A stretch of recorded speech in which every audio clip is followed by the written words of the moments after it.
Nah, sekarang kami kan juga punya banyak keterbatasan. Bagaimana cara membibit atau memberikan menanamkan konsep atau mindset mereka bahwa menjadi pandita ini bukan sesuatu yang menakutkan, tetapi kita justru hanya suatu pegawai atau petugas yang bisa mengawinkan dan sebagainya. Itu bagaimana caranya, Bante? Monggo, terima kasih. Ya, terima kasih sekali Bu Shelly yang lama sekali nggak ketemu, tapi karena kesulitan teknis ya tetap belum ketemu sampai saat ini. Karena saya tadi hanya melihat layar yang gelap saja. Memang organisasi di wihara ini sangat bermanfaat, seperti yang Ibu Shelly sampaikan. Karena di wihara itu kita tidak pakai gajian, tapi kita bisa nyuruh orang. Atau kita juga rela disuruh orang. Ini tidak gampang. Karena kalau kita bisa meminta orang lain bekerja, atau kita juga mau bekerja untuk karena perintahnya orang lain, ini sebetulnya kita berarti bisa berkomunikasi dengan baik. Dan seperti Bu Shelly sampaikan tadi, kalau kita sudah sering berorganisasi di wihara, maka nanti di luar organisasi kita lebih gampang, di pekerjaan lebih gampang. Karena di pekerjaan itu biasanya kalau kita kerja ada hubungan dengan gaji. Coba ini dibersihkan. Nah, karena dia digaji, dia takut. Dia langsung mau kerja. Tolong ini ya, diantar ke sana. Karena dia digaji, dia langsung kerjakan. Atau kita diperintah, ini diantar ke sana ya. Iya Pak. Karena kita digaji, kita nurut. Tapi di wihara tidak begitu. Ini dipindahkan ya kursinya untuk acara Waisak hari ini. Oke. Loh kok mau? Ini tidak gampang loh ini. Kita disuruh orang tua saja belum tentu mau. Kita disuruh orang tua, enak, ini dipindah kursinya nak. Aduh, nggak mau lah, suruh orang lain aja. Loh, kita di rumah aja bisa seperti itu. Tapi di wihara tidak. Itu butuh seni sendiri. Seni mengorganisir orang gimana ya? Mengorganisir berarti mengorgankan orang ini supaya bisa sesuai. Jadi tangan ya dipakai untuk kerja tangan, jangan dipakai untuk jalan. Kaki dipakai untuk jalan, bukan untuk makan dan sebagainya. Ini tidak gampang. Nah, kalau kita bisa mengatur orang seperti itu, memanage orang seperti itu, nanti di luaran sangat gampang. Yang tadi Bu Shelly sampaikan itu, akhirnya di tempat pekerjaan jauh lebih mudah karena kita sudah terbiasa. Nah, kemudian tadi Bu Shelly juga sampaikan sebagai senior, iya senior banget lah Ibu Shelly, karena 68 sudah aktif di wihara. Saya 68 baru umur 8 tahun, Bu. Jadi saya masih kelas 3 SD itu ya. Jadi ya lebih senior dari saya. Kalau sekarang kepala 7 ya pantas lah karena saya sudah 63 tahun ini. Berarti kan bedanya ya lumayan lah. Ya, makanya tadi saya mau lihat wajahnya, aduh, enggak bisa ya, sudahlah. Ya, tapi itu memang kenyataan. Ini sekarang kelihatan. Akhirnya dipencet-pencet muncul juga gambarnya. Masih muda loh. Enggak percaya ya kalau 70 tahun. Wow, bagus, bagus. Nah, ini akhirnya ketemu sekarang. Potongannya aja masih seperti remaja itu. Oke. Nah, jadi sekarang kalau kemudian beliau ini bisa menyadari, iya ya, saya ini kan sudah umur sekian, kemudian ya perlu generasi muda dan lain sebagainya. Itu bagus. Dan itu memang kita harapkan para senior-senior maupun generasi muda itu punya rasa bahwa saya itu ada kelebihan tapi juga saya punya kekurangan. Ini yang paling penting sekali. Jangan pernah merasa kita itu hanya ada kelebihan. Atau sebaliknya, jangan cuma kita merasa ada kekurangan saja. Kalau kita hanya merasa punya kelebihan, kita menjadi orang sombong. Saya nggak butuh kamu. Siapa sih kamu? Mau macam-macam sama saya. Nah, itu saya punya kelebihan. Sebaliknya, Kadang-kadang kita hanya merasa, aku ini ada kekurangan, nggak mau, aku nggak mau. Itu kita jadi orang yang minder, rendah diri. Jadi suruh bergaul kemana-mana, enggak lah, aku ini ada kekurangan kok, enggak lah, aku nggak mau bergaul sama mereka, orang pinter-pinter, aku bodoh kok. Nggak bisa. Semua itu punya kelebihan dan kekurangan. Itu yang menjadi jembatan, yang sangat penting, sebagaimana tadi ditanyakan, untuk generasi tua dan generasi muda. Ya, saya harapkan pola pikir Bu Seli tadi yang membutuhkan anak muda untuk ya dalam berkiprah, ini saya kira harusnya semua generasi senior ini punya rasa seperti itu. Nah, kemudian kita sekarang berorganisasi di Wihara itu di mana? Nah, ini secara bertahap. Yang pertama, ya kita menjadi anggota Karakasaba. Jadi Anda panitia apa saja lah, Karakasaba Anda ikut di bagian seksi apa saja terserah. Itu adalah latihan keterampilan Anda mengelola orang lain. Karena mengelola orang lain berarti Anda harus punya kemampuan mengelola dirinya sendiri. Ini tidak mudah. Dan di dalam Dhammapada kan sudah ada. Mengalahkan 1000 orang musuh itu orang kuat. Tapi mengalahkan diri sendiri orang bijaksana. Kalau Anda mau berorganisasi di kegiatan sosial seperti ini Anda harus mengelola diri Anda sendiri. Bagaimana caranya memerintah orang lain supaya mau walaupun nggak dibayar. Nah, itu salah satunya adalah dengan kata tolong. Tolong ya, barang ini atau kursi ini diangkat ke sana. Atau kita bisa maaf, bisa nggak bantu saya untuk mengangkat kursi ini ke sana. Kemudian juga membuat kalimat pertanyaan. Ya, kalau tadi kan, tolong ya, kursi ini diangkat ke sana, itu kalimat perintah. Tapi ada kata tolong. Tapi ada juga kalimat pertanyaan. Maaf ya, bisa bantu saya untuk mengangkat kursi ini ke sana? Nah, ini adalah kita belajar dan membiasakan diri di wihara itu yang gratisan toh. Kita nyuruh orang secara gratis, kita membiasakan diri sampai nanti kita jadi pimpinan perusahaan dan lain sebagainya atau kita di masyarakat, kebiasaan ini akan muncul. Walaupun itu kepada pembantu rumah tangga pun kita bisa mengatakan, tolong ya, bisa nggak ini barangnya dibawa ke sana? Bukan mentang-mentang saya sudah bayar kemudian saya maunya sendiri. Enggak. Dengan cara itu orang itu akan rela membantu kita. Dan itu latihan terus di dalam organisasi di wihara. Nah, kalau Anda sudah bisa di Karakasaba, mungkin posisi Anda menjadi lebih naik lagi sampai nanti bisa di bagian pengurus harian, ada ketua, sekretaris, bendahara dan sebagainya itu. Dan Anda sudah menjadi terbiasa bergaul dan mengorganisasikan orang, nanti Anda bisa masuk ke yayasan. Nah, yayasan nanti juga Anda mulai dari anggota biasa dulu. Kemudian nanti bisa menjadi pengurus yang lain. Selain itu, ini jalur organisasi. Juga ada jalur organisasi yang lain, yaitu bidang keagamaan.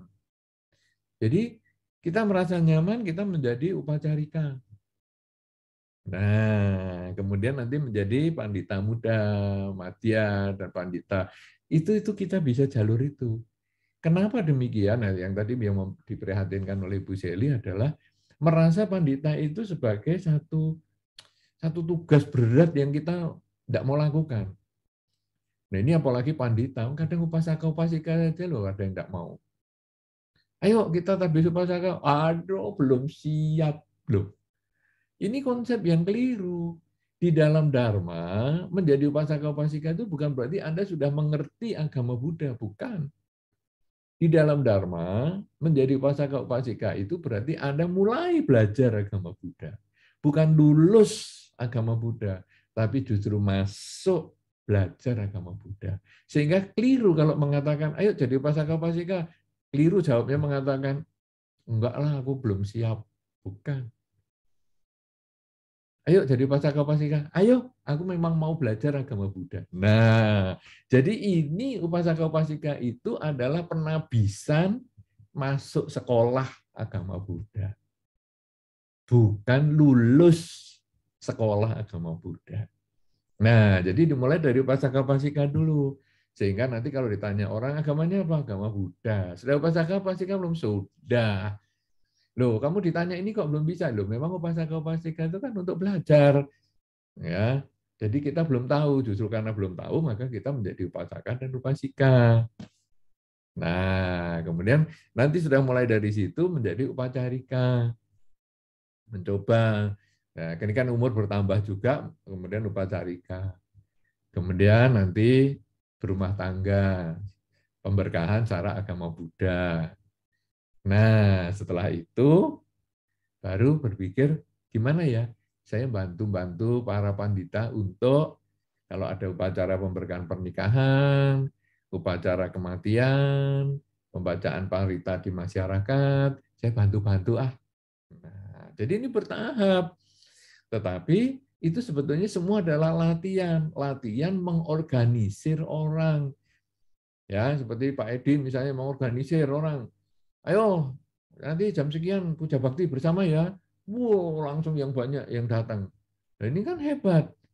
Tapi kalau si orang lain misalnya yang undang, ayo si A, ayo kebaktian, nggak ada yang datang. Nah, ini berarti kan ada orang tuh ada latihannya dulu supaya bisa waktu dikerjakan atau orang itu diminta datang dia mau mengikuti apa yang kita minta. Ini butuh latihan banget. Padahal itu nggak dibayar tuh misalnya, ayo anjang sana, kan nggak dibayar nih. Nanti kalau anjang sana saya kasih angpau semua, kan tidak. Kalau gitu caranya lebih gampang. Yang anjang sana saya kasih angpau, yang nggak anjang sana nggak kasih angpau. Pasti datang semua. Tapi ini tidak. Ini, ayo anjang sana. Bisa. Itu sebetulnya adalah teknik yang kita harus latih terus. Nah, nanti di dalam rumah tangga pun isinya adalah organisasi. Saudara-saudara, Anda di rumah tangga, misalnya Anda punya pembantu, baik pria maupun wanita, ketika buka pintu gerbang ada orang ngebel, Anda itu sebetulnya sudah mulai memikir siapa yang cocok ya untuk buka pintu. Itu organisasi sudah. Si A saja yang cocok, larinya cepat. Nah, kalau si B lelet. Nah, ini kita sudah mengorganisir. Besok mau masak apa ya? Saya kira suruh belanja, tapi belanjanya agak jauh nih naik sepeda motor. Siapa ya? Si A atau si B? Si A aja. Karena apa? Karena si B ya tadi lelet itu nanti malah sepeda motornya ketubruk dan lain-lain. Ngeremnya lelet nanti nggak direm malah nubruk. Sudah. Nah itu organisasi. Ketika Anda sudah biasa di wihara, di rumah pun menjadi nyaman sekali karena itu organisasi semua. Di dalam hidup kita ini semua organisasi. Mobil pun itu isinya organisasi, diorgankan semua. Pintu itu ada spare part-nya sendiri. Kemudian dalemannya itu ada setirnya, ada speedometernya, itu organisasi semua. Speedometer digunakan untuk ngecek oli, nggak bisa. Itu organisasi. Pintu digunakan untuk duduk, nggak bisa. Itu organisasi. Rem digunakan untuk ngegas, nggak bisa. Rem digunakan untuk nyetir, nggak bisa. Setir digunakan untuk ngegas, nggak bisa. Itu semua organisasi. Nah, kalau kita biasa di masyarakat, terutama kita diberi kesempatan latihan di wihara, khususnya di hari ini adalah Wihara Ekadama Loka, nanti di masyarakat itu gampang, jauh lebih mudah. Ya, nah nanti kalau sudah menjadi pandita, kemudian mengawinkan orang, ya tadi yang seperti disampaikan Bu Seli tadi, memberikan pemberkahan pernikahan. Itu akan mengkondisikan nanti menjaga rumah tangganya sendiri juga. Karena merasa, aduh, aku sebetulnya nggak cocok nih sama pasangan hidup saya, tapi karena aku biasa memberkahi pernikahan.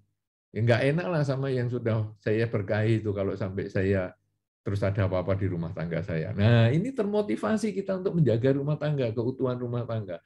Dan ternyata problem yang kita jalani setelah lewat beberapa tahun, ya untung hari itu aku nggak pisah sama pasangan hidup. Ternyata masalahnya kan aku sendiri yang terlalu banyak menuntut dia. Nah, dari pemberkahan pernikahan, hasilnya kita mencapai pencerahan. Rumah tangga sendiri bisa terjaga. Kemudian datang ke orang meninggal. Kita baca parita orang meninggal, Seperti kalau kemarin kasus-kasus corona bulan Juli yang lalu, tahun lalu itu, lu masih muda sudah meninggal. Wah, ini orang sukses meninggal. Wah, ini orang nggak sukses juga meninggal. Wah, ini orang tua yang meninggal. Cepet banget. Kemarin ngobrol sama si ini, sekarang sudah meninggal. Kita langsung punya pemikiran. Wih, hidup ini nggak kekal ya. Wih, saya jangan sampai nunggu 80 tahun nih kalau gitu merenungkannya. Saya sekarang harus merenungkan ini. Apa yang saya harus lakukan? Karena di KTP itu hanya ada tanggal lahir, tapi nggak ada tanggal kematian. Tanggal kematian kan nanti adanya kalau di pemakaman atau di papan nama kita. Wah, ini berarti kita bisa ngisi tanggal kematian itu setiap saat. Bisa hari ini, bisa besok, bisa lusa. Wow, waduh, mumpung belum. Aku harus mengisi dengan kebaikan. Nah, jadi dengan mengunjungi orang meninggal saja, membacakan parita orang meninggal, muncul semangat untuk melaksanakan dharma. Demikian pula ketika berkunjung ke orang sakit di ICU dan sebagainya. Nah, inilah manfaatnya besar sekali. Jauh lebih besar daripada Anda merasa, aduh aku kok nggak siap ya jadi pandita, aku kok nggak siap ya jadi upasaka upasika. Itu remeh banget itu. Tapi ketika Anda takut dengan kematian, takut dengan sakit, sampai akhirnya Anda bertekad untuk berbuat baik, ini yang luar biasa banget. Dan ini sebetulnya yang dibutuhkan di dalam Dharma. Kalau Anda sudah merasa takut dengan kematian, takut dengan usia tua, takut dengan sakit, itu kan Dharma, itu kan duta ya, Dharma dutanya, duta kita kan itu. Jadi ketika Pangeran Siddhartha melihat tua, sakit, mati, dan kemudian dia bertapa, itu sebetulnya kan akhirnya timbul perubahan. Nah, sekarang menjadi pandita itu melihat tua, sakit, dan mati itu dengan jelas. Mengunjungi orang tua, membacakan parita, kemudian mengunjungi orang sakit, membacakan parita, kemudian mengunjungi orang mati, membacakan parita, melakukan pemberkahan pada orang pernikahan, dan sebagainya. Ini benar-benar membuat kita terkondisi untuk mencapai pencerahan. Nah, sekarang tinggal Anda renungkan sendiri, kira-kira Anda di kehidupan ini mau mengembangkan dharma supaya mencapai pencerahan, atau Anda mau tertinggal sehingga nanti mau lahir lagi untuk ribuan kali ke depan, ya terserah. Tapi kalau Anda mau untuk mendengarkan dhamma dan praktek dhamma supaya melihat orang tua sakit dan mati, maka cobalah menjadi pandita, menjadi pembantu dulu, sampai nanti hasilnya menjadi meningkat sampai akhirnya menjadi pandita, dan itu kesempatan Anda untuk mencapai pencerahan karena dekat dengan tua, sakit, dan mati. Kalau Anda lihat nanti di GAIS itu ya, grup Anjang Sana Eka Dhammaloka kan kunjungannya sering ke orang mati, orang sakit, orang tua, dan lain sebagainya. Nah, itu sebetulnya adalah kesempatan kita perenungan supaya kita mencapai pencerahan seperti Pangeran Siddhartha melihat tua, sakit, dan mati. Kemudian lihat pertapa, ya, ada biku baik di wihara maupun di mana saja, di media sosial dan sebagainya, itu untuk perenungan bahwa hidup ini sangat singkat. Kalau gitu apa yang harus saya kerjakan? Dia bisa menjadi biku. Kalau gitu sekarang aku juga bisa, walaupun tidak jadi biku, aku bisa berbuat baik dengan cara yang berbeda, yaitu mengabdi kepada Dharma, mau menjadi upasaka upasika, mau menjadi pandita, mau menjadi karakasaba, dan lain sebagainya, menjadi anggota yayasan, dan sebagainya.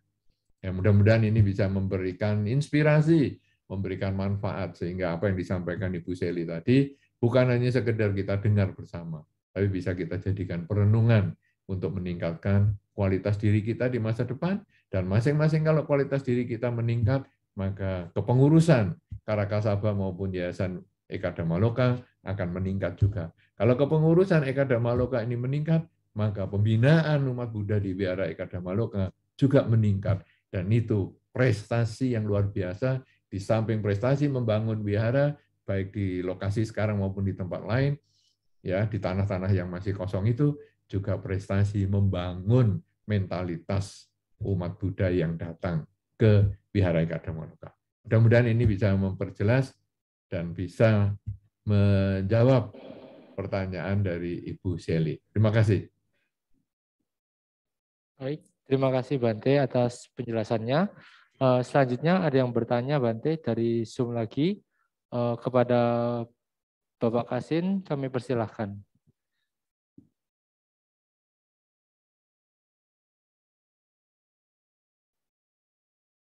Pak Kasin ini yang mana ini? Yang Bapak Gani, Bante. Oh, Pak Gani. Oh, Pak. Jadi Gani. Gani Kasin, Bante. Oh, nama lengkapnya Gani Kasin. Ya, betul, Bante. Saya baru tahu hari ini, saya tahunya Suhu Kasin. Silakan, Pak Kasin. Iya. Loh, masa kameranya rusak juga? Nah, Bu Itu Seli tadi aja ternyata nggak rusak tadi. Cuman kepencet yang lain. yang saya hormati, yang mulia Bante Utama Mahatera. Ini adalah, selamat siang Bante, ini adalah kepedulian sosok yang sangat jadi panutan dan merupakan suatu pondasi bagi Wihara Eka Dharma Loka. Yang mulia Bante Utamo tadi telah memaparkan dari awal juga cukup jelas mengatakan kalau kita berorganisasi baik selalu dengan dhamma, nanti ke masyarakat, ke rumah tangga, itu harus terciptalah suatu keharmonisan. Sering saya jumpai Bante, ini tidak asing kadangkala, loh ini yang ngurus wihara, tapi kok kerenge luar biasa. Saya nggak bisa jawab, tapi saya coba ngomong. Untung dia masih di wihara. Coba kalau dia tidak ngurus di wihara, mungkin you bisa diuntal sama saya. Tadi kan cuma dipelero, ya nggak apa-apa lah, mau namanya begitu-begitu. Kadangkala di generasi tua ini, yang generasi yang katakan senior ini, kadangkala kalau merasa keluar dana dan mengurusi suatu organisasi, sang akunya masih tidak bisa luntur. Itu Bante. Merasa, opo jariku, aku sing yang mengeluarkan modal. Itu tidak asing, semua banyak yang terjadi. Maka saya ini berusaha bersama-sama yang muda. Kita harus selalu eksis. Sana ada kesenambungan. Tidak mungkin yang tua ini ngereweli sampai akhir zaman. Contoh yang Bante katakan pelayanan itu sangat manfaat. Karena kalau kita misalnya guys, kita menyembayangi, kita mengunjungi orang sakit. Yang sakit itu sudah lemah, aras-arasen. Nanti dibangunkan keluarga. Mon, ini loh dari wihara. Dia buka mata.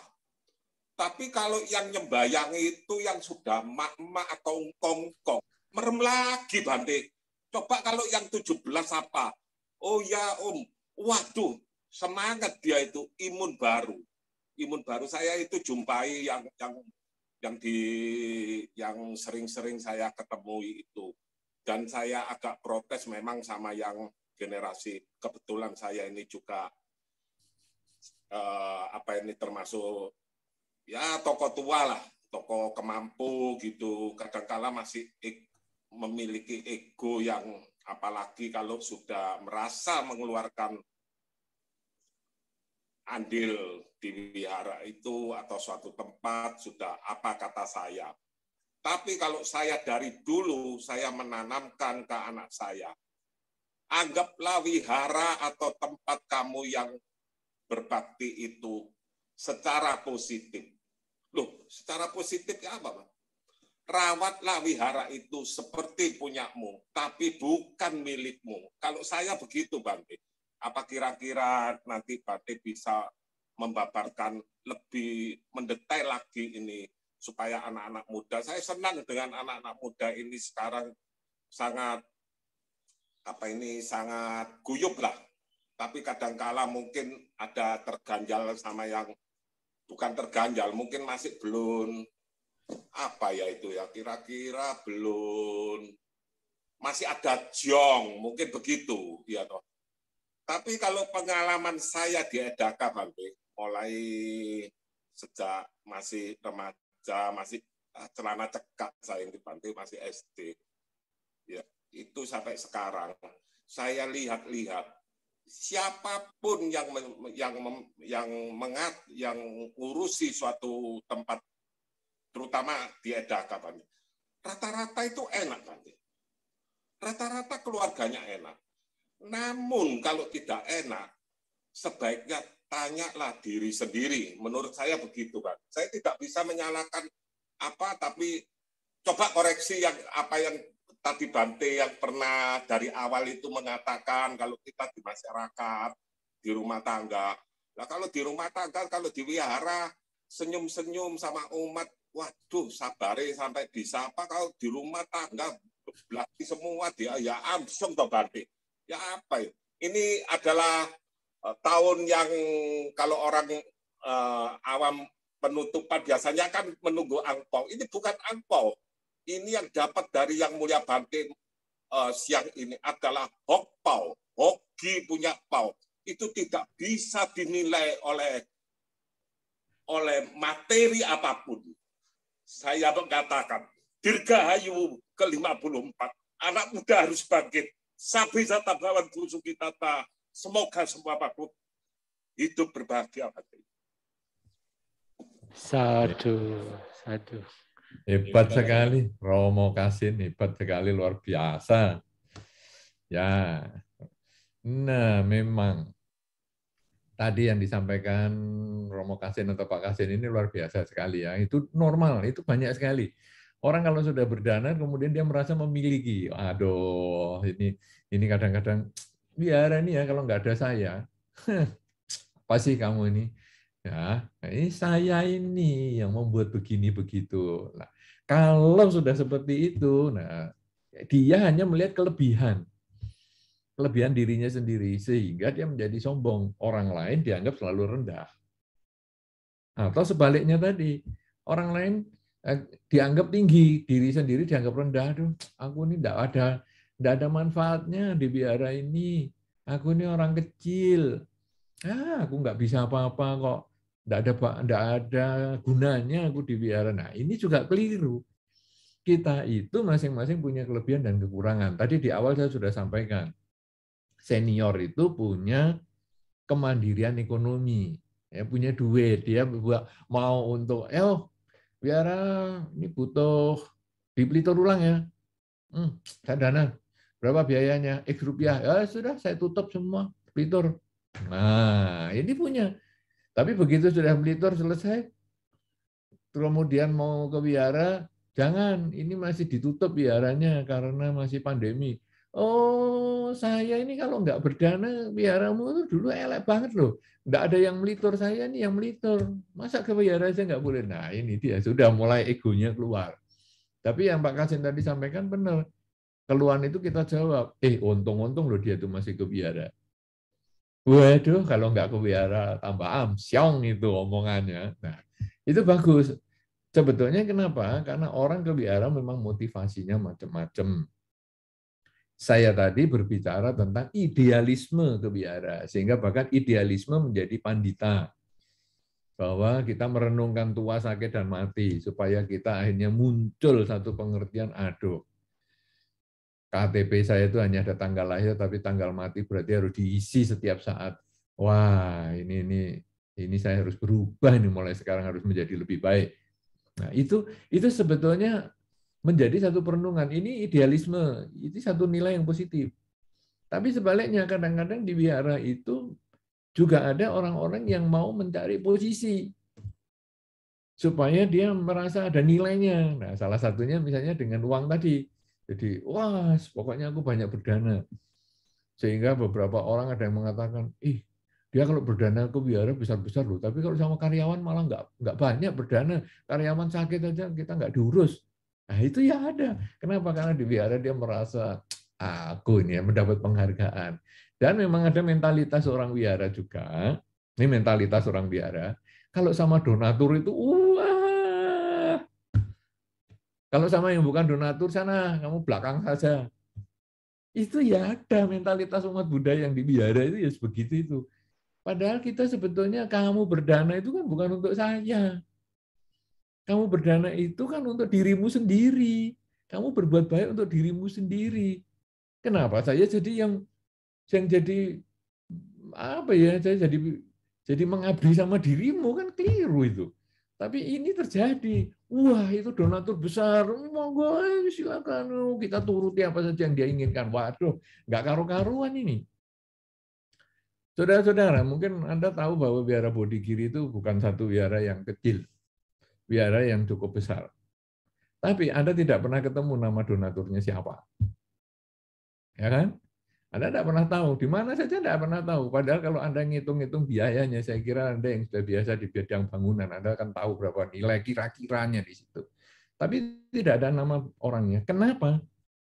Karena saya ingin mengkondisikan orang yang donasi itu berpikir bahwa kita membangun wihara ini bersama-sama. Saya tidak menempelkan nama orang itu di pintu. Wah, ini dia donasi pintu, makanya saya tempel namanya. Kenapa? Kalau nanti dia marah, pintunya diambil. Ini kan dana aku. Nah, repot. Kemudian ada juga orang yang berdana Buddha Rupang. Oke, orang berdana Buddha Rupang itu dana di tempatnya, harganya X rupiah. Tapi kamu tidak boleh berdana transportasinya dari tempat itu menuju ke wihara. Kenapa? Supaya kalau dia marah, nanti dia tidak akan mengambil Buddha Rupang itu. Loh, itu kan Buddha Rupang saya yang berdana. Iya, kamu yang berdana, tapi di lokasi sana. Sampai sini itu ada biayanya orang lain. Berarti ini bukan milikmu pribadi. Nah, itu yang tadi mungkin yang Pak Kasin sampaikan ke anak-anaknya tadi. Kamu perlu menganggap wihara itu sebagai milik, tapi bukan milik. Ya, jadi itu Buddha Rupang ya, aku dulu yang berdana itu. Tapi di lokasi sana. Jadi sekarang tetap ya saya yang berdana, tapi bukan milik saya. Nah, saya harus jaga itu.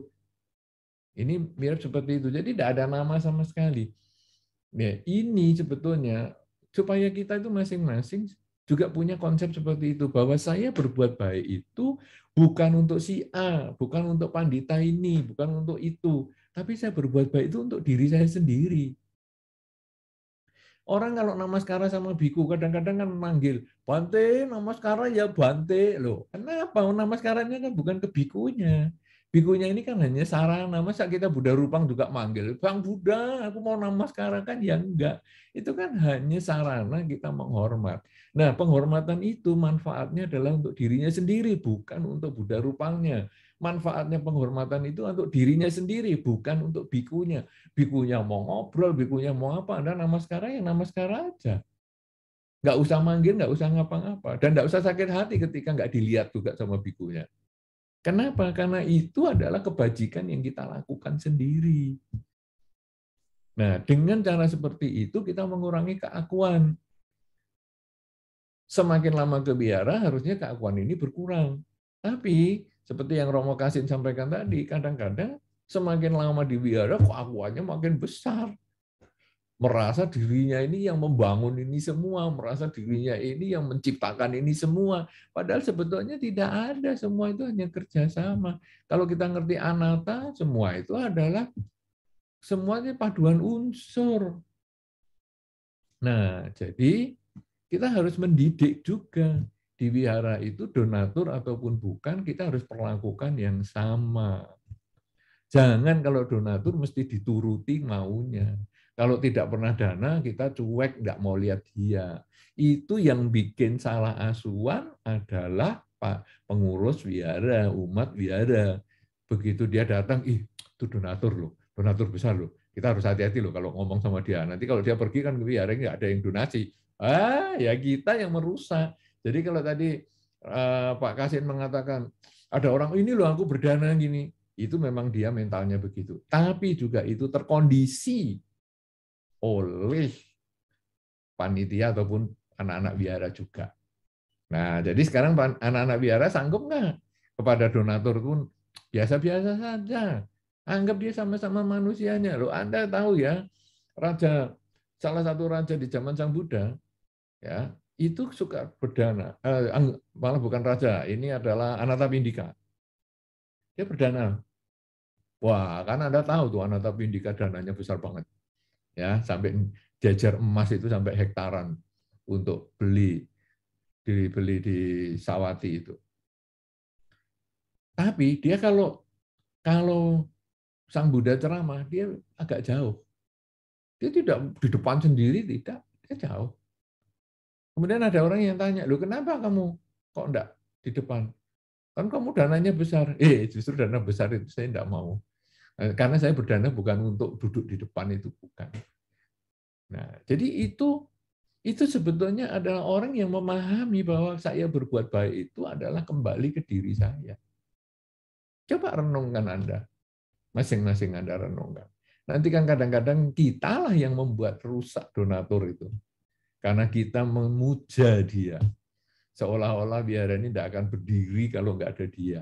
Betul, dia donasinya besar. Tapi jangan menganggap dia segalanya. Harus dikasih pengertian bahwa kamu berdana itu adalah untuk dirimu sendiri berbuat baik. Bukan dananya untuk pribadi kita masing-masing. Ketika Anda menandatangani si A dana X rupiah, itu bukan dana untuk Anda. Ya, jangan Anda merasa, "Wah, ini karena dana untuk saya, maka saya harus hormat sama dia, harus ngomong sama saya." Tidak, biasa saja.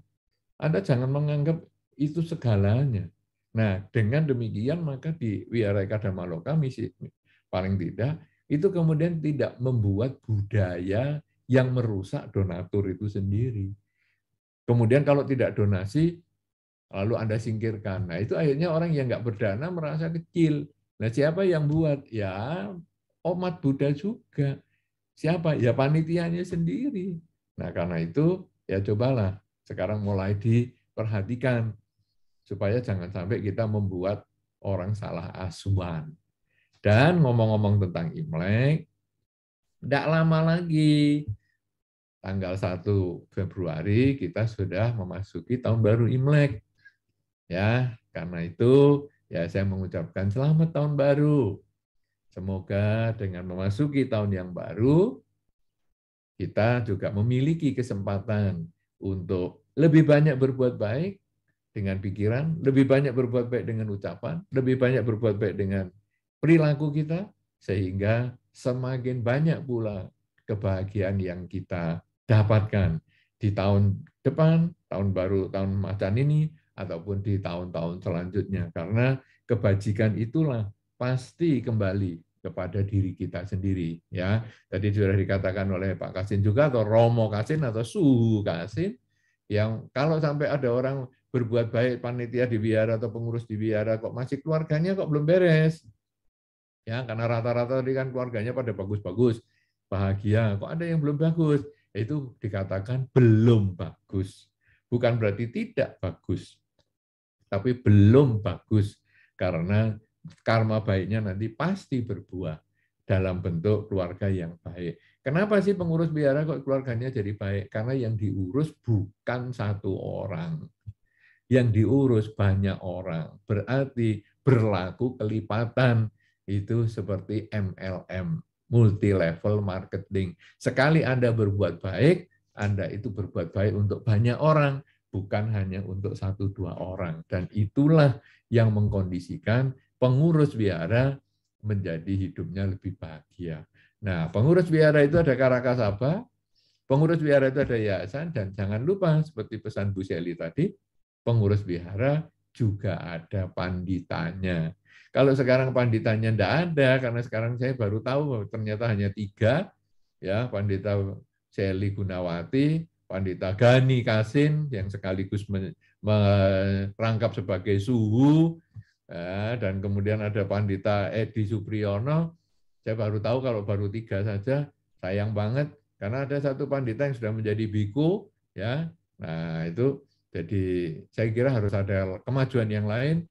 Harus ada generasi mudanya juga yang dididik supaya jangan nanti kaget Anda kalau sudah jadi pandita malah langsung kaget. Justru harus mulai dari upacarika dulu, lanjut naik sedikit, pandita muda dan sebagainya, membantu yang senior-senior sehingga hasilnya nanti kebajikan itu yang Anda lakukan, buahnya akan kembali pada diri Anda dalam bentuk kebahagiaan. Saya kira ini bagus sekali. Semoga ini bukan hanya sekedar hungpao seperti sebagaimana yang disampaikan Romo Kasin, tapi juga sebagai fupao yang yaitu memberikan rezeki kepada Anda. Xin Yan Kuai Le untuk Anda semua. Terima kasih. Silakan. Bante, saya belum Romo, Bante. Romo memang di Edaka ada 3, Bante. Romo Edi, Romo Buseli, sama Romo Pak Singki, Bante. Yang ada 3, Bante. Saya ini bukan Romo, Bante. Kenapa Anda kok nggak Romo? Ya sudah, suhu itu pokok sejuk ya sudah, Bante. Jangan banyak-banyak, Bante. Kalau sudah Romo nanti nggak sejuk-sejuk lagi, Bante. Katanya banyak protes, Bante. Kan saya hanya ya bisa apa ya, tapi saya sudah ditabiskan waktu apa ya, sebagai upasaka ya sudah lama, Bante. Itu piagamnya seperti koran, Bante. Setengah koran zaman dulu ya itu. Berapa tahun yang lalu itu masih Ramani itu siapa itu Kemawati. Iya, Tante Dora itu waktu itu. Oh, Tante Dora bukan Kemawati ya? Oh, bukan, Kemawati itu belakangan, Bante, masih ada. Ya, keluarga Tante Dora memang keluarga awal. Iya. Zamannya umpanya Siri. Iya, nanti anak muda itu protes. Belum Romo ya mau ae lah. Iki apa ndak ego tak tuwek situ ilah. Amsyong maneh, Bante. Sintia hoppo menjadi gaepo, Bante. Oke, silakan. Ya, pertanyaan yang berikut. Mudah-mudahan tadi pertanyaan ataupun tanggapan untuk Suhu Kasin sudah bisa bermanfaat dan membahagiakan, juga bermanfaat untuk yang lain. Ya, satu. Ya, terima kasih Bante. Selanjutnya ada pertanyaan dari teman Wihara, Bante. Dari Ko Kevin, kami persilakan. Selamat siang, Bante. Perkenalkan, nama saya Kevin, Bante. Saya mau tanya, kita tahu kalau Wihara itu adalah organisasi sosial, Bante ya. Saya punya beberapa pengalaman, yaitu di mana di organisasi sosial itu kita dituntut untuk profesional atau kekeluargaan. Jadi sebetulnya itu masih menjadi polemik sih. Seharusnya saya cuma pengen tahu kalau yang benar atau sesuai Dhamma dalam organisasi sosial khususnya untuk di wihara itu sebagaimana sebijaksananya itu kita berperilaku itu seperti apa, Bante? Karena kadang ada yang ngomong kayak kita harus profesional dalam kerja, tapi di satu sisi juga organisasi sosial itu kan mungkin lebih melihat kepada sisi kekeluargaannya. Jadi mungkin hanya untuk meluruskan, kalau di wihara itu yang biasanya dikenal dengan orang-orang itu organisasi sosial itu seharusnya kita itu berperilaku seperti apa, Bante? Mungkin itu dulu, Bante. Terima kasih. Iya, mungkin dikotomi sosial dan profesional ini nggak terlalu tepat ya, karena profesional itu kan kalau Anda misalnya menjadi jalur karir, misalnya di kantor dan sebagainya, itu kan Anda sebagai profesional. Tapi kalau sekarang di wihara, ini tentu jalur sosial. Nah, problemnya adalah ketika Anda mengerjakan sesuatu, hendaknya Anda benar-benar mengerjakan dengan sungguh-sungguh. Ya, itu mungkin profesionalnya mungkin dimaksudkan seperti itu. Jadi bayarannya memang bukan materi, tapi bayarannya adalah karma baik. Jadi Anda kerjakan yang sungguh-sungguh, artinya kalau Anda sudah menyanggupi mendapatkan tugas, saya sebagai pengurus ini, Anda sudah sanggup lakukan yang terbaik, jangan ya saya kan nggak dibayar, ya saya suka santai-santai lah, suka-suka saya. Nah, ini mungkin yang dikatakan seperti itu. Jangan kalau Anda sudah terima bagian tugas, kemudian Anda kerjanya setengah-setengah, karena anggaplah ini ya tadi seperti yang Romo Kasin, Suhu Kasin tadi sampaikan adalah wihara ini seperti milik kita. Ya, jadi kita ya harus kerja seperti kita di rumah sendiri.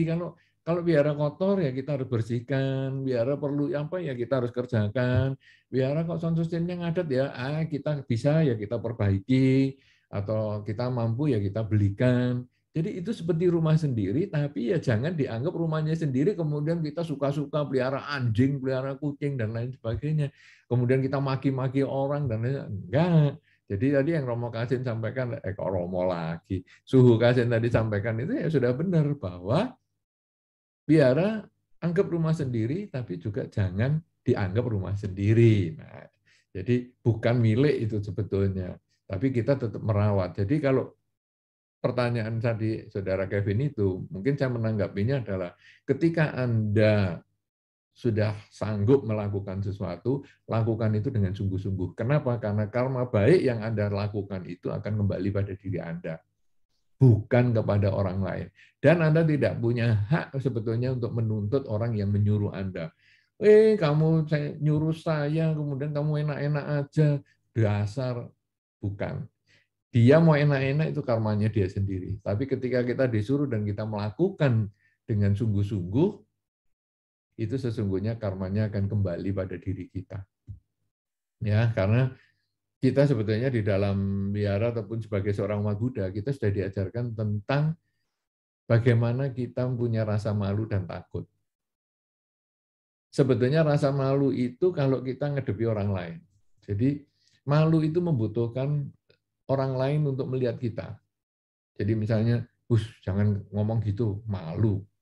Nah, kenapa? Dengar orang nggak enak. Jangan lakukan itu, malu-maluin aja. Kenapa? Karena kalau dilihat orang nggak enak. Malu itu butuh orang lain. Tapi tingkat yang lebih tinggi dari malu adalah takut. Takut itu yang lihat diri kita sendiri. Walaupun nggak ada orang, saya nggak mau melakukan itu. Ini karma buruk soalnya. Nah, jadi sebetulnya di dalam Dhamma itu diri kita sendiri. Jadi kalau Anda masuk ke Dhammasala, tidak ada orang, Anda namaskara, tidak masalah. Karena ketika Anda namaskara, itu yang mendapat karma baik adalah Anda sendiri. Jangan kalau ada orang baru namaskara. Tidak ada orang, tidak namaskara. Lalu itu untuk apa Anda jadi main pura-pura begitu? Tapi ada orang, tidak ada orang, saya kalau di Dhammasala, saya namaskara. Tadi seperti biku tadi misalnya. Bikunya lihat saya atau tidak itu urusannya dia. Tapi saya namaskara karena saya melihat dia adalah figur orang yang berusaha menjalankan dharma, menjalankan sila. Ya sudah, saya namaskara. Hanya seperti itu aja. Tidak usah, Bante, namaskara ya Bante. Belum. Bante, saya mau namaskara. Untuk apa? Ya tapi ya oke lah. Itu. Tapi sebetulnya itu semua di dalam dharma itu, kelakuan baik maupun buruk itu ada di diri kita. Kembali pada diri kita sendiri. Maka kalau tadi sebagai donatur misalnya Su Kasin ngomong, wah donatur lalu jadi sombong, ya dia berarti belum tahu bahwa dia berdana itu sebetulnya kebaikannya kembali ke diri kita, bukan kepada orang lain. Kemudian dia berdana, kemudian, kamu kok nggak menghargai saya kan yang donasi. Loh, dia kan bukan berdana kepada si A ini, dia berdana kepada Dharma yang balik ke diri dia sendiri. Demikian pula di dalam kegiatan kita sehari-hari. Walaupun Anda disuruh misalnya, tolong nih disapu ya. Tidak ada yang lihat, ya Anda harus selesaikan itu. Kenapa? Karena ini kebajikan yang Anda buat sendiri. Walaupun tidak ada orang, tapi Anda kerjakan misalnya meletakkan bantal waktu untuk duduk itu dan sebagainya. Anda tidak perlu dilihat orang, tidak perlu dipasangi kamera. Anda melakukan itu adalah untuk kebajikan Anda sendiri. Kemudian Anda melihat pelitanya tidak masalah kok mati, kemudian Anda hidupkan lagi, sumbunya ditarik, kemudian dihidupkan lagi, dikorek, dan lain sebagainya. Itu karma baik yang Anda lakukan sendiri, bukan untuk dilihat orang lain. Orang lain lihat itu hanya bikin kita malu atau enggak itu saja, tapi nanti level yang lebih tinggi, yang lihat adalah diri kita sendiri. Jadi, kegiatan di wihara sebetulnya adalah kegiatan sosial, tapi kerjakanlah seolah-olah Anda ini sebagai seorang profesional. Profesional ini berarti yang sebetulnya mengabdi pada pekerjaan itu sendiri, bukan karena duitnya, tapi mengabdi pada pekerjaan itu sendiri.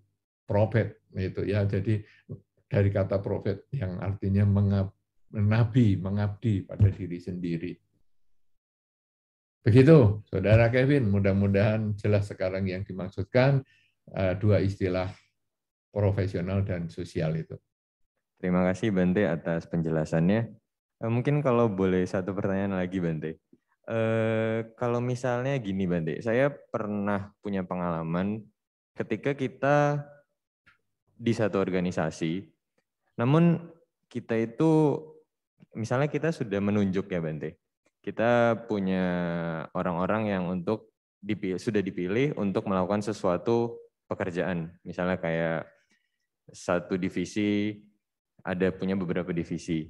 Namun di tengah jalan satu divisi itu nggak jalan karena orangnya ini.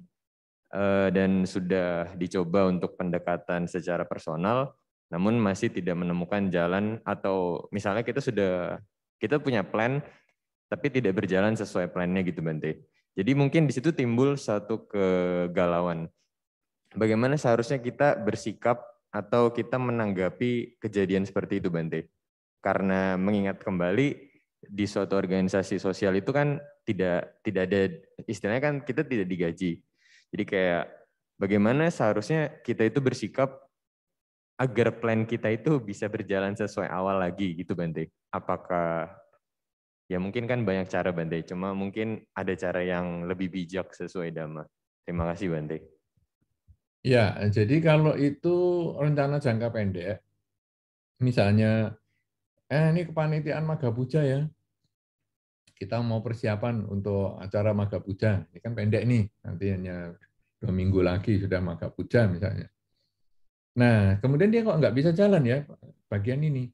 Anda bisa langsung tangani aja sendiri, atau Anda menyuruh orang lain, tolong dibantu, nanti kita sih ngomong sama yang PIC-nya ya, person in apa ini ya, PIC-nya itu kita ngomong,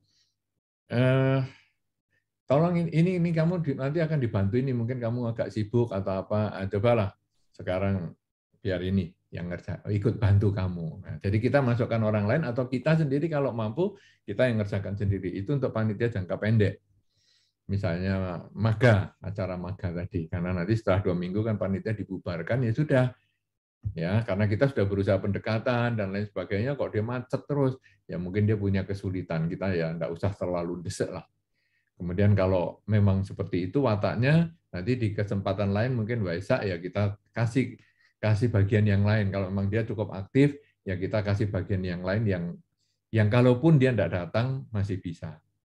Nah, tapi kalau sekarang kepengurusan jangka panjang, misalnya yayasan atau Karakasaba dan sebagainya, setelah pendekatan itu nggak jalan, ada kemungkinan nanti kita gantikan orang lain. Jadi kita umumkan. Itu seperti kalau di organisasi yang lain adalah disebut pergantian antar waktu. Jadi waktunya belum habis masa kepengurusannya, tapi kita boleh berganti supaya organisasi ini jalan lancar. Tentu pendekatannya yang sopan ya. Jadi seperti tadi sudah Anda sampaikan, kita pendekatan pribadi. Gimana nih, kamu apa ada kesulitan? Mungkin kalau ada kesulitan nanti saya bisa bantu untuk kerjakan tugas-tugas kamu. Atau mungkin ada kesulitan keluarga yang bisa saya bantu untuk selesaikan. Atau mungkin ya saya tambahkan ya personelnya supaya kamu tidak terlalu berat. Nah, dengan cara seperti itu kita ngomong sama yang masih berwenang di situ, ya, person in charge ya, jadi PIC, person in charge yang masih berwenang di situ. Kemudian kalau dia mengatakan oke, kita bolehlah kamu tambah nih, rasanya nggak ketanganan semua, karena waktu saya nerima itu sebetulnya saya perkirakan bisa, tapi ternyata pada waktu saya terima kerjaan saya juga numpuk di keluarga, jadi minta maaf ya. Kalau bisa ditambah orang sih lebih bagus. Nah, jadi hanya kita tambah, enggak problem. Enggak apa-apa, itu pendekatan pribadi biasa saja. Karena dia masih mau bantu itu sudah bagus. Masalah dia belum bisa menyelesaikan tugas, enggak apa-apa. Kita yang bantu. Karena ini proyek kita. Jangan menjadi, kamu kan yang enggak bisa, kamu kambing hitam.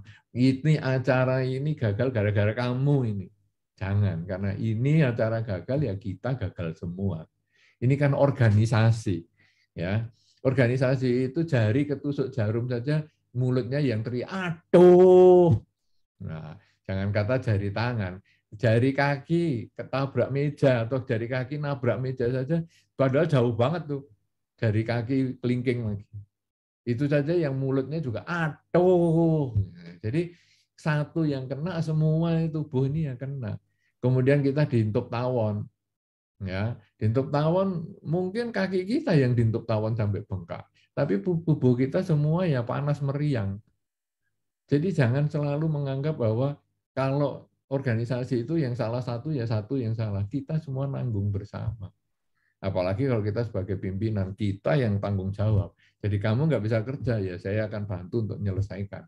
minimal saya cari orang untuk membantu menyelesaikan. Itu kalau jangka pendek, jangka panjang ya diganti, pergantian antar waktu dan diumumkan. Ya, pemegang saham kan juga ada rapat pemegang saham luar biasa kan juga ada, terjadi pergantian itu biasa. Begitu ya, Kevin. Terima kasih banyak Bante atas penjelasannya. Masih ada yang lain? Ya, mengingat keterbatasan waktu, mungkin satu pertanyaan terakhir Bante.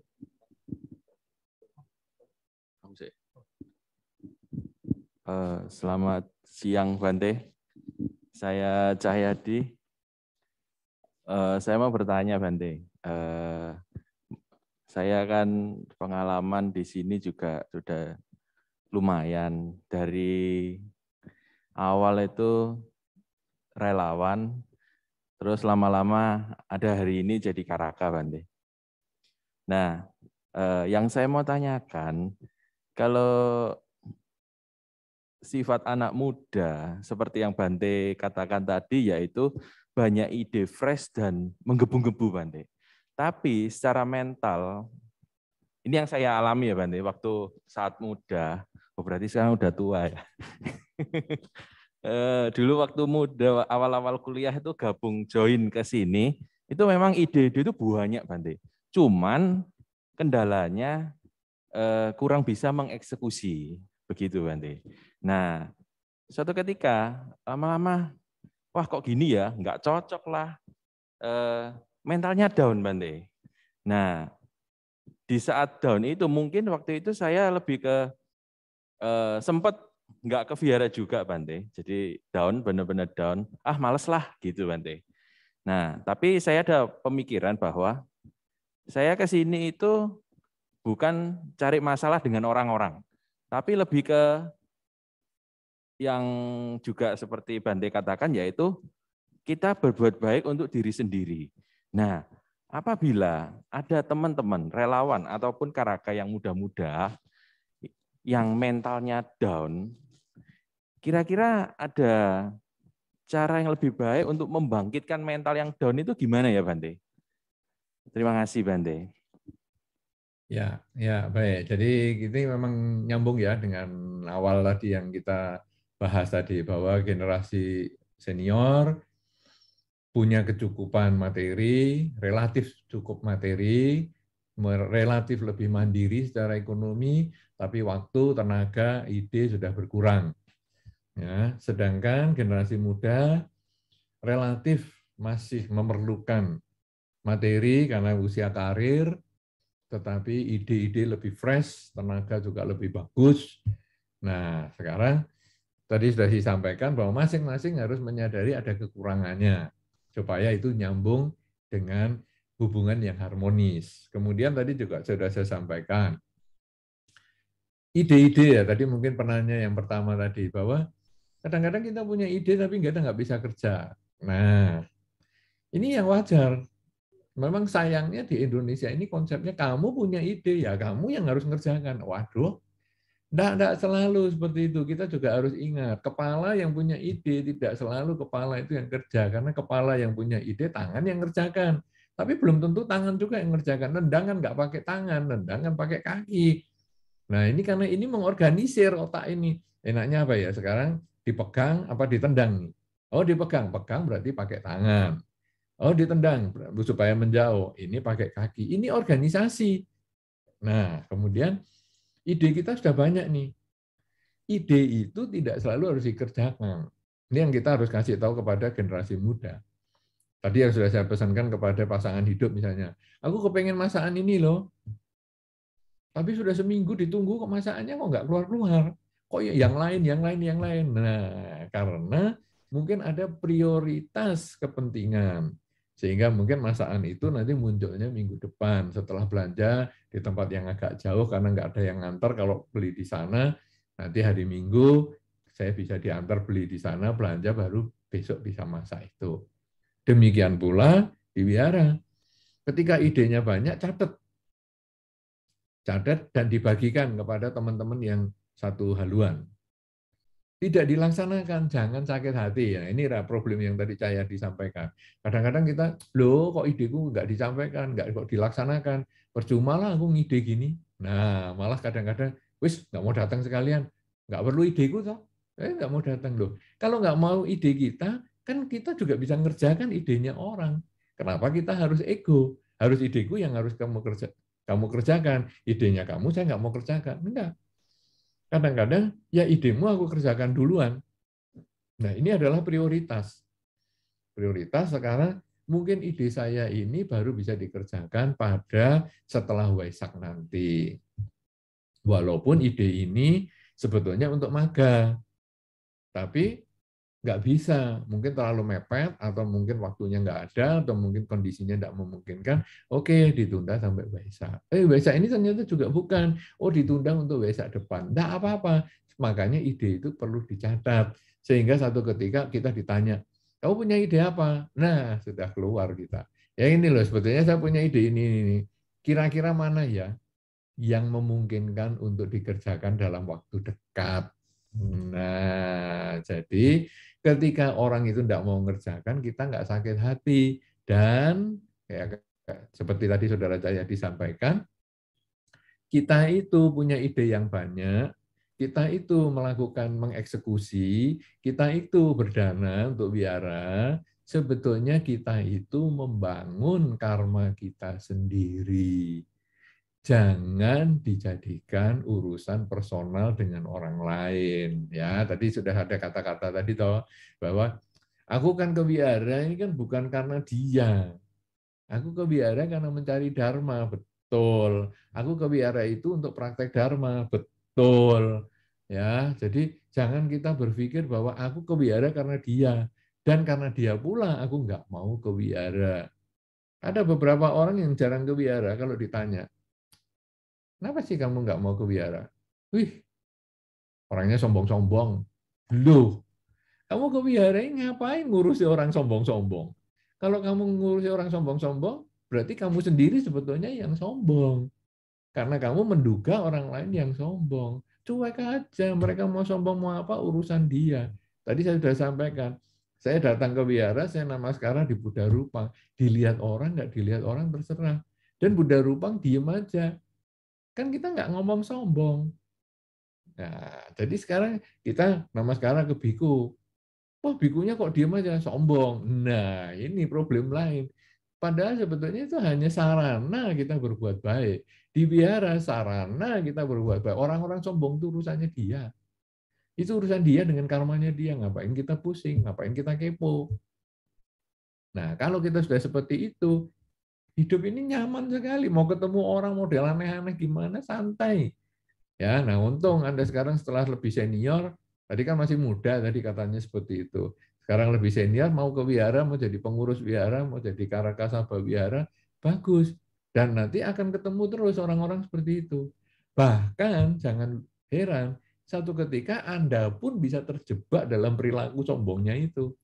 Ya, tadi Suhu Kasin kan sudah sampaikan juga bahwa kadang-kadang kita akan ketemu orang-orang di wihara itu, tokoh-tokoh wihara itu malah yang paling sombong-sombong loh.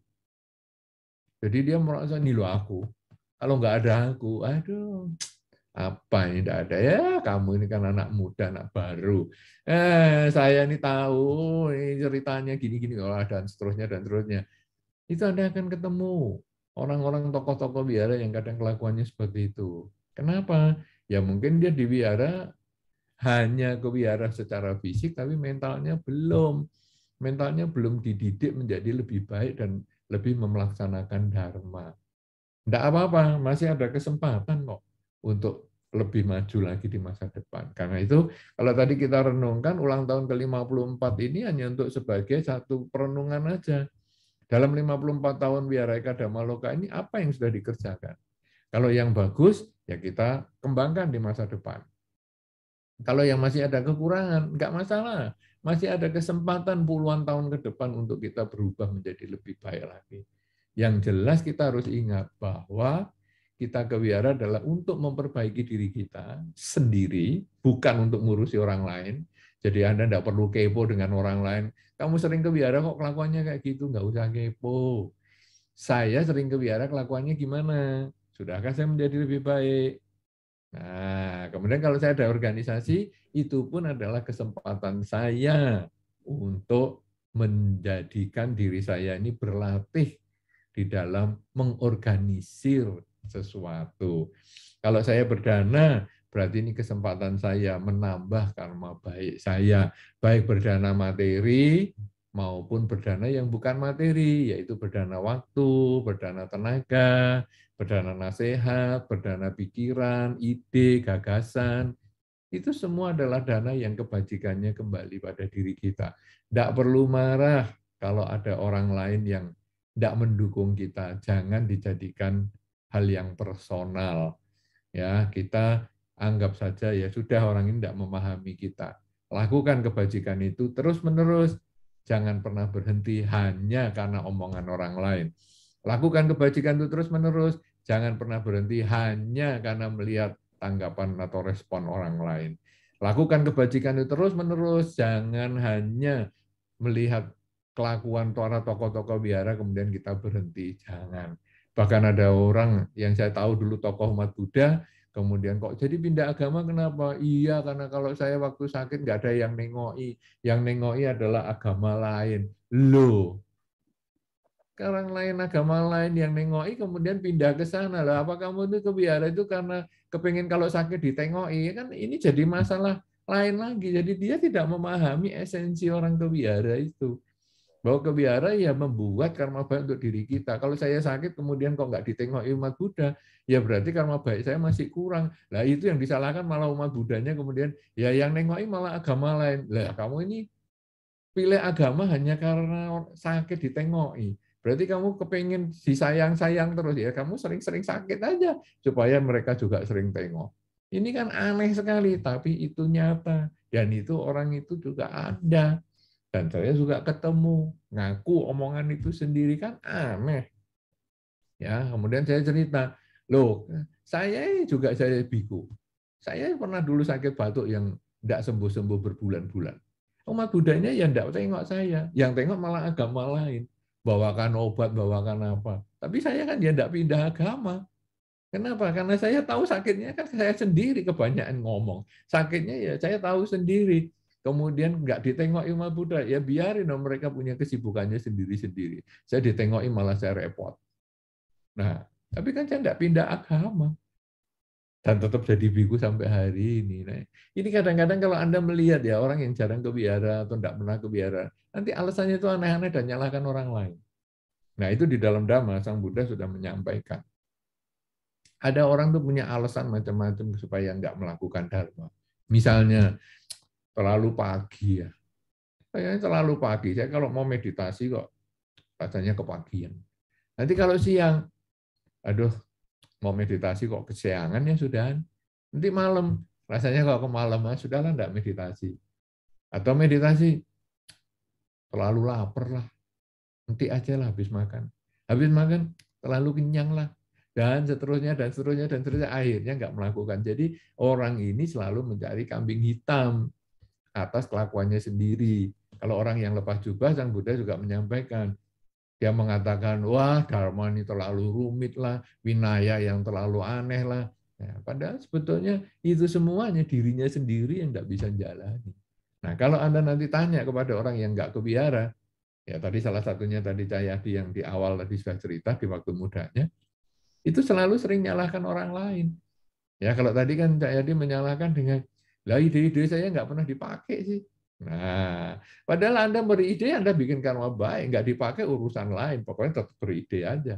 Kalau perlu dicatat tadi, supaya di masa depan bisa digunakan. Demikian pula orang yang nggak datang itu macam-macam. Kenapa kamu nggak datang? Sombong-sombong orang. Nah, dan lain-lain, dan lain-lain, dan lain-lain. Pokoknya Anda tanya orang yang nggak pernah datang atau jarang datang. Nanti jawabnya selalu orang lain yang salah. Padahal dirinya sendiri yang mengharap, menuntut orang lain dan tidak terpenuhi. Makanya jadikanlah wihara sebagai sarana kita untuk melakukan kebaikan dengan pikiran, dengan ucapan, dan dengan perilaku. Jadikanlah kepengurusan baik Karakasaba maupun yayasan, bahkan juga di dalam Magabudi, Wandani, Patria, dan lain sebagainya. Jadikanlah kepengurusan-kepengurusan itu sebagai latihan Anda, ladang Anda untuk berbuat baik. Sehingga hasilnya nanti kebajikan yang Anda lakukan, baik sebagai seorang umat Buddha, upasaka, upasika, ya kemudian upacarika, pandita, karakasaba, kemudian yayasan, kemudian mungkin Wandani, Patria, atau kemudian juga Magabudi, kemudian Atasilani, mungkin menjadi samanera, menjadi biku, dan lain sebagainya. Jadikanlah itu kesempatan Anda berbuat baik. Pengetahuan Dharma yang Anda miliki bukan untuk mengukur orang lain, baik atau buruk. Pengetahuan Dharma yang Anda miliki adalah untuk mengukur diri Anda. Sejauh mana Anda sudah melakukannya. Ketika Anda tahu pelaksanaan Pancasila Buddhis, oke, itu untuk mengukur diri sendiri, jangan untuk mengukur orang lain. Wah, sudah pandita kok nggak jalankan sila, masih bohong. Wah, sudah suhu kok masih ngomongi yang kayak gini. Wah, ini sudah senior kok masih ngomongi gitu. Wah, ini sudah pengurus wihara, pengurus yayasan kok masih kelakuannya gitu. Kita bukan untuk mengkepoin orang lain, tapi marilah kita mengkepoin diri kita. Sejauh mana pikiran, ucapan, dan perilaku saya. Sudahkah saya menjadi baik? Lakukan. Terus kembangkan.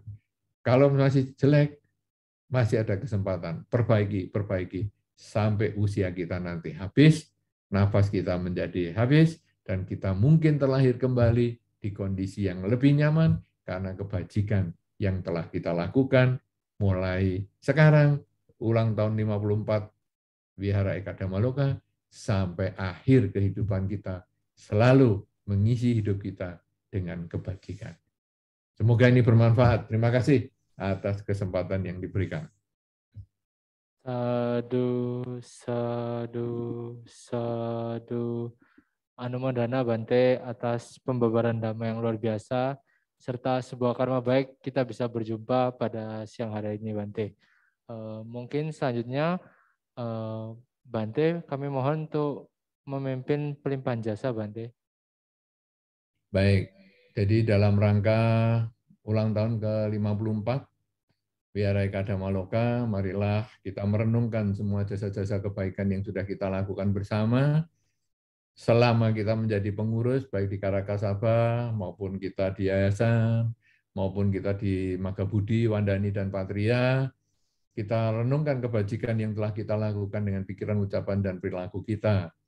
Semoga akan melimpah jasanya kepada semua makhluk yang berhubungan karma dengan kita, terutama juga para pendiri Wihara Eka Dhammaloka, ada Romo Panyasiri Goengjan dengan istri, kemudian ada Kolyong Han, ya, kemudian ada Ibu Endang, kemudian masih banyak lagi yang lain yang saya nggak bisa sebutkan satu persatu, yang sudah mendahului. Semoga dengan kebajikan yang kita lakukan bersama ini, mereka dimanapun saat ini berada selalu berbahagia. Demikian pula kita renungkan kebajikan ini untuk semua makhluk yang berhubungan karma dengan kita, para leluhur kita, karena dari leluhur-leluhur kita itulah, dari kehidupan-kehidupan yang lampau itulah yang mengkondisikan kita sekarang terlahir sebagai manusia. Tanpa leluhur kita di kehidupan-kehidupan yang sebelumnya, mungkin kita tidak punya karma baik untuk terlahir sebagai manusia.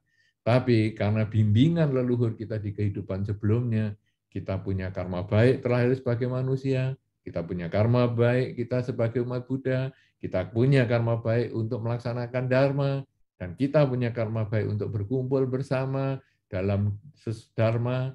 Maka semoga dengan kebajikan ini, para leluhur di kehidupan-kehidupan sebelumnya, para leluhur di kehidupan ini, mereka memperoleh kebahagiaan dimanapun mereka berada saat ini.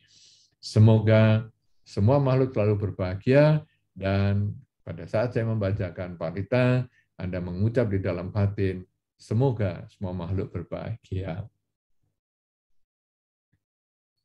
Icitang patitang tumhang kipame wasami jatu sape purentu sangkapa cando panaraso yata manico tiraso yata Sabetiyo vivajantu sabarogo vinasatu mate bawa Tuantarayo sukidika yugo bawa abiwa dana siri sanitang udapacayino kataro dhamma wadanti ayuwando sukang balang ratanataya nubhavena ratanataya tejasa Dukaro gabaya wira soka satu cupadawa aneka antaraya piwina santua se satu jaya sidi danang labang soti bagyang sukang balang siri ayu jawano jabhogang budi jaya sawa satawasa ayu jiwa sidhi bawantu te bawatu sabah manggalang rakantu sabah dewata Sabha buddhanu pavena sada soti bawantu te bawatu sabha manggalang rakantu sabha dewata sabha dhammanu pavena sada soti bawantu te bawatu sabha manggalang rakantu sabha dewata sabha sanghanu pavena sada soti bawantu te. Sadu, sadu, sadu. Selanjutnya, marilah kita bersama-sama berterima kasih kepada Yang Mulia Bante. Diawali dengan kata Okasa Vandami Bante. Abhiwadana silisa nijang udha pacayino cataro dhamma wadanti ayo wano sukhang bala. Sadu, sadu, sadu. Selanjutnya Bante, izinkan kami untuk berfoto bersama Bante terlebih dahulu. Mungkin untuk teman-teman yang ada di Zoom bisa menyalakan kamera terlebih dahulu untuk berfoto bersama Bante.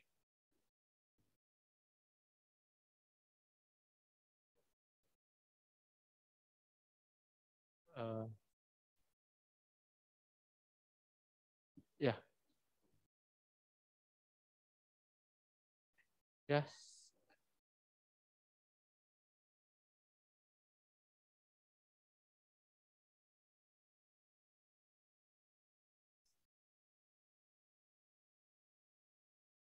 Oke, boleh saya hitung 1, 2, 3.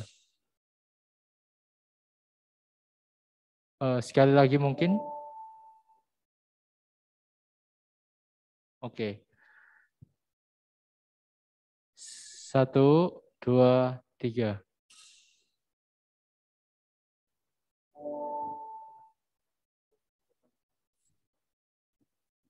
Ya, terima kasih banyak Bante atas waktu yang diberikan kepada Wihara Eka Dharma Loka. Semoga penjelasan yang Bante berikan dapat kami praktekkan dalam kehidupan sehari-hari, khususnya pada saat di Wihara Bante. Terima kasih banyak Bante. Terima kasih juga kepada para hadirin yang telah mengikuti kegiatan pada siang hari ini. Semoga bermanfaat untuk kita semua. Sadu, sadu, sadu. Terima kasih banyak Bante. Terima kasih semuanya. Sampai ketemu di lain kesempatan. Sekali lagi selamat ulang tahun Wihara Eka Dharma Loka yang hari ini sudah genap 54 tahun. Dan juga selamat tahun baru untuk semua. Semoga selalu berbahagia. Dan izinkan saya pamit dalam kesempatan ini. Terima kasih atas partisipasinya semua. Semoga semua yang kita bahas bersama ini memberikan manfaat untuk meningkatkan kualitas diri kita di dalam pelaksanaan Dharma. Sampai jumpa di lain kesempatan. Terima kasih.